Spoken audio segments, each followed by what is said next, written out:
గురువుగారు కాళ్ళు మొక్కడం చూసిన శిష్యుడు, గురువుగారు, ఈ కాళ్ళు మొక్కడం వెనకాల ఉన్న ఆంతర్యమేమిటో చెప్పగలరా అని అంటాడు. దానికి గురువుగారు, నాయనా, మనిషి ముందుకు సాగకుండా జీవితం ముందుకు సాగదు. దానికి కారణం కాళ్ళు.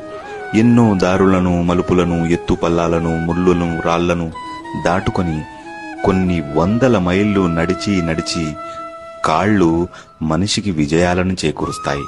కాబట్టి హిందూ సాంప్రదాయ ప్రకారం ఇలా కాళ్లను స్పర్శించడం గౌరవంగా భావిస్తారు.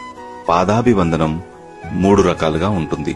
మొదటిది నడుము వరకు వంగి పాదాలను తాకడం, తద్వారా ఎదుటివారిని గౌరవించుకోవడం అన్నమాట. రెండవది మోకాళ్లపై కూర్చొని తలని కాళ్లకు తగిలేలా మొక్కడం. ఇది ఆప్యాయతతో మనసు అంతరంగంలోంచి ఇష్టపూర్వకంగా వచ్చే గౌరవాన్ని చూపించడం. మూడవది పూర్తిగా నేలపైన పడుకొని 2 చేతులను జోడించి కాళ్లకు వందనం. దీన్ని సాష్టాంగ నమస్కారం కూడా అంటారు. ఇది అత్యున్నతమైన భావాన్ని, దైవ స్వరూపులైన వారికి వ్యక్తం చేయడం.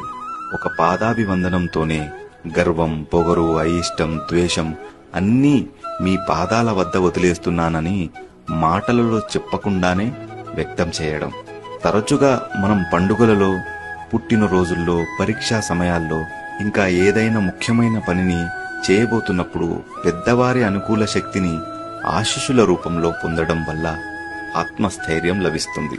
పాదాభివందనం పొందుతున్నవారు ఎలాంటి వారైనా సరే, చివరకు శత్రువైనా సరే పాదస్పర్శ చేస్తే నీకు శుభం కలగాలని దీవిస్తాడు.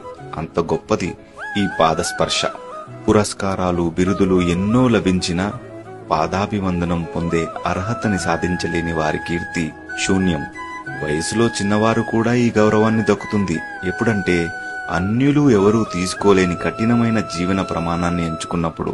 ఉదాహరణకి అయ్యప్ప మాల వేసుకున్న కన్యస్వాములకు పాదస్పర్శ కేవలం గౌరవానికే కాదు, ప్రేమకు కూడా చిహ్నమే.